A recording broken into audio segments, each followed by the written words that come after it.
is that one has to fight anti-Semitism as part of fighting all racism and discrimination. One cannot pick and choose which racisms one is prepared to struggle against and ignore all others, because you are either an anti-racist or you are part of the racism problem. And so anti-Semitism, it's very important to say, is fought most strongly and most powerfully when it is fought arm in arm with fights against Islamophobia, which has also been increasing massively in the United Kingdom over the past few years. Anti-Black racism, which we have seen a massive rise in, not just in the United States and in the United Kingdom, but in many parts of the world. And all forms of discrimination, be they based on race, ethnicity, religion, gender, or sexual orientation. It is then that we are most powerful. And, you know, I do have some history in fighting racism. I was involved in the struggle against apartheid from the 1980s when the ANC was a banned and illegal organization in my own country. And I had the extraordinary honor of serving under Nelson Mandela in South Africa's first democratic parliament.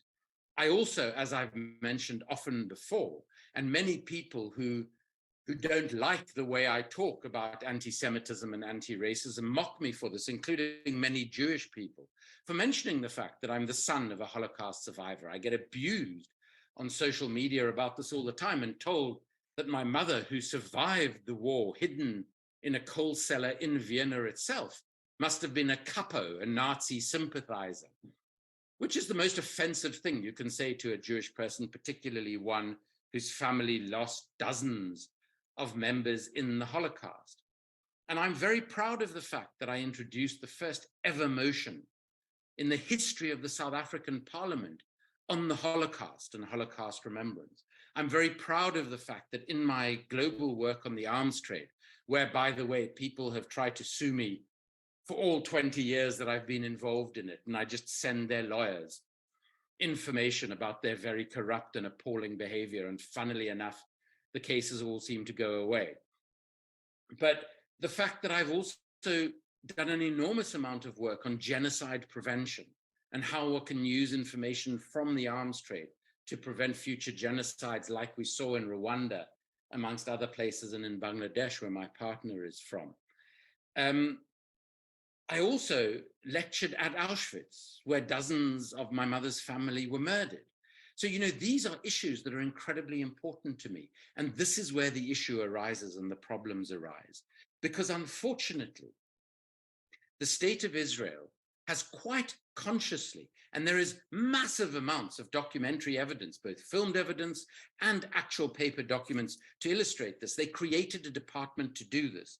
Israel became very concerned about the sorts of criticisms that were mounting against its human rights abuses, its practice of apartheid against Palestinian citizens of Israel, and its brutal and illegal occupation of the Palestinian territories. And it was a very clear and coherent strategy of the department that was created by the Israeli government to try and thwart these rising human rights protests against the state of Israel, to try and identify any criticism of the state of Israel with anti-Semitism.